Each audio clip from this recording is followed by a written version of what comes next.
So really what's happening is this added tone right here, in this case the added sixth, all it's doing is sort of giving the impression of a 13th, this extra, this extra A right here, right? Should be up here to our ears, this is a 13th, but in reality, it's down here. So it's a bit more dissonant than if it's spread out as a 13th.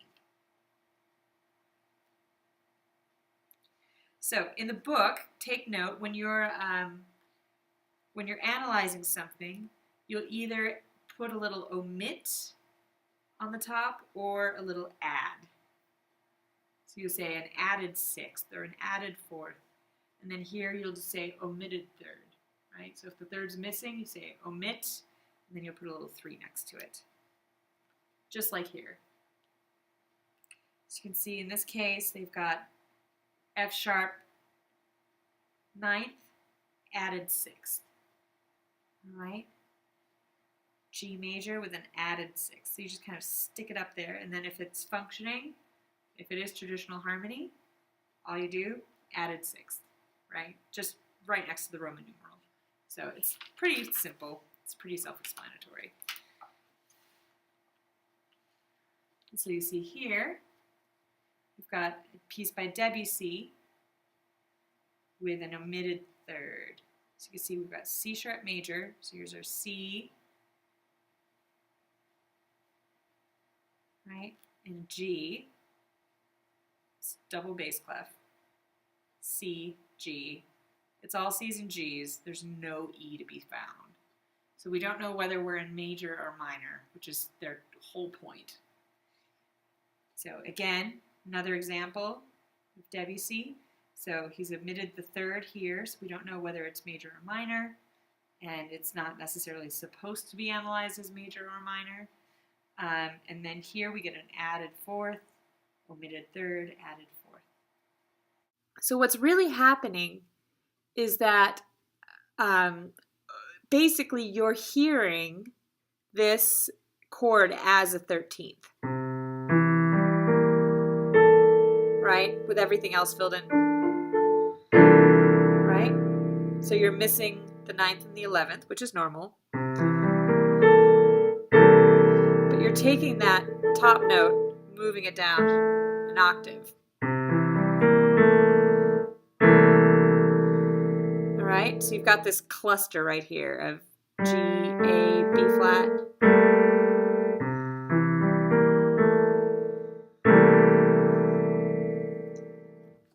So that's what they're doing. They're essentially creating a 13th chord, but by moving it and creating this half step, it sounds more dissonant. It sounds like an added note rather than just a reordering of a 13th.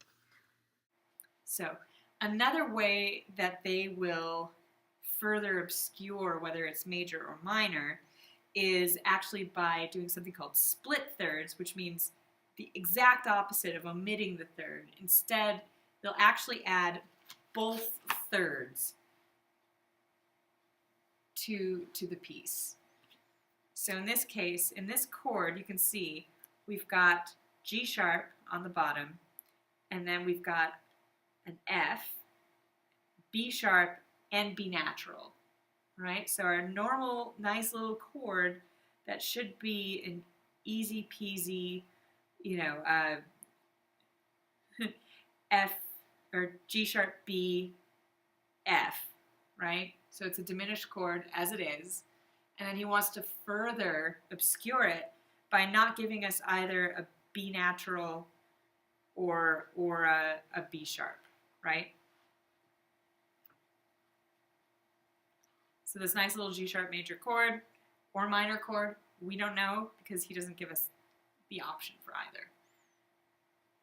So that's called a split third, and it's specific to the third of the chord. You'll never see it with the fifth or the tonic or something like that.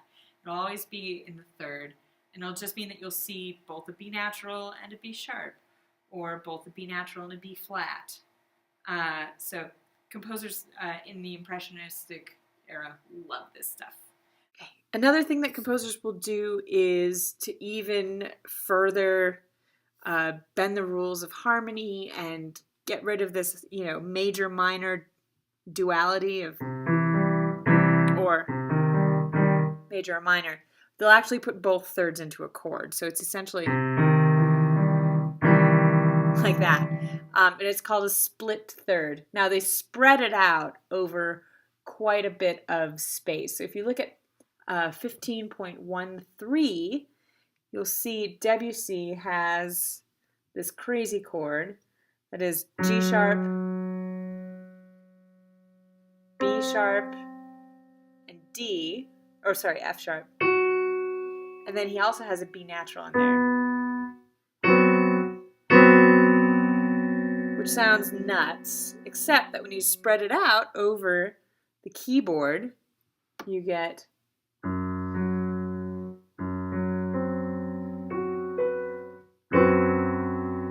doesn't sound quite as bad. Still dissonant, but not nearly as dissonant as right?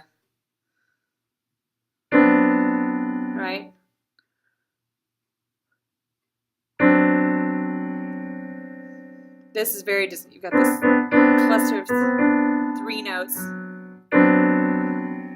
Right? So spread out, it sounds pretty good. Another way that they will also obscure this tonality is by getting rid of chords built on thirds altogether. So in this case, they construct chords not in threes or not in major or minor thirds, but quartal chords. Try saying that 5 times fast. Or sometimes quintal chords. So instead of building the chord on major or minor thirds, it's actually built on perfect fourths. Another thing that composers will do in the Impressionist era is build chords on, instead of triads, instead of threes, so major third, minor third, they'll actually build it on perfect fourths. So it'll be, sorry.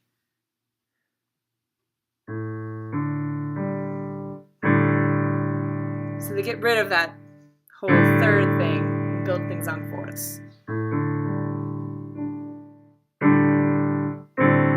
Yeah.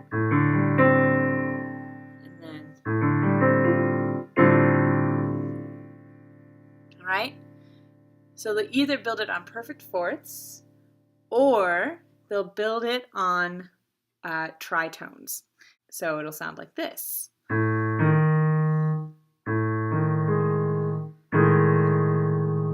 And then keep building it up.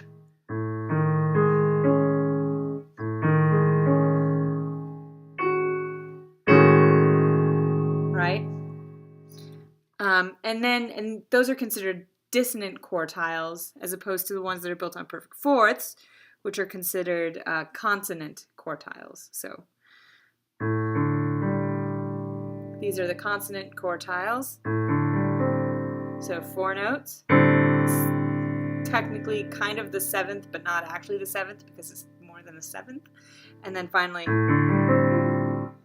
so you can have up to 5, what the book calls factors, which are it's just a fancy name for notes. So it can have 5 factors or 5 notes in the chord, 1, 2, 3, 4, 5, and still be considered consonant. Now, if you get more than 5 to this B flat, right? You've got C and B flat in the same chord. You've got 6 notes in your chord, so it's going to sound like. At this point, it's considered dissonant, even though it's built on perfect fourths. And it's just because of that clash of a minor second between the C and the B flat, or whatever key you're doing it in. And sometimes you'll get chords built on perfect fifths. They're not completely common, but they definitely show up, and they show up a lot in later movements as well. So, and here's an example in the flesh, and this is how you would analyze it. So you just put a Q right there for a quartal chord, referencing that it's built on fours, not thirds. It does not fit into the typical Roman numeral, analysis and diatonic harmony. So you don't have to worry about assigning it anything like that, or even a chord name. Just call it a quartal. Give it a Q. This one is even a quartal question mark. We don't know. So when dealing with cadences, much like using all of the church modes, they also use the church modes cadences. So Impressionist composers are also known for not only using church modes in their compositions, but also using the cadences of the old church modes. So you'll see in 15.7, some of the cadences that they use are a diverging line. So it will start C, and then the voices will spread out.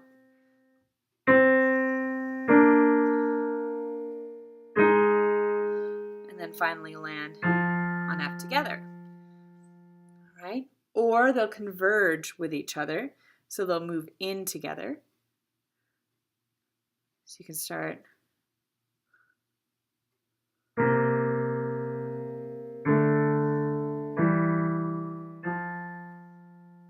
and land on F together. All right? Also common is the oblique line. So the bass note will stay the same, and then the top line will move up the scale. So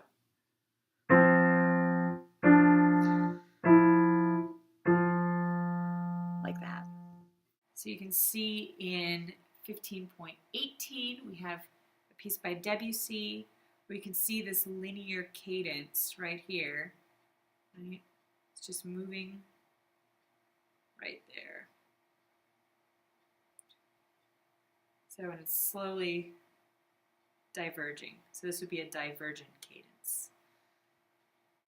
Another cadence you'll see is a cadence with third relationships.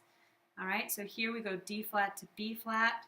So move down a third with this bass line, and then F to D flat, another third. So it doesn't have to be third, third, third. You can notice that this is going to be B flat to F, so that's a fourth. But moving in thirds, jump down a fourth, moving thirds again. So another very common cadence. So another example of a common cadence is in this Ravel sonatine, a third relationship cadence. So what you'll see is the bass line, the root, move down in thirds. So we start in D flat, and then we resolve down to the B flat, and then we do it again. Go down to D flat, and resolve. Oh, go down to F, and down to D flat.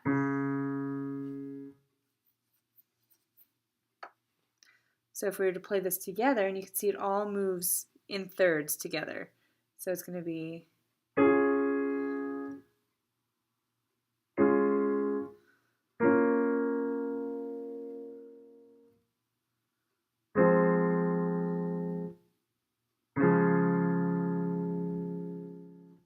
like that. Do it again here.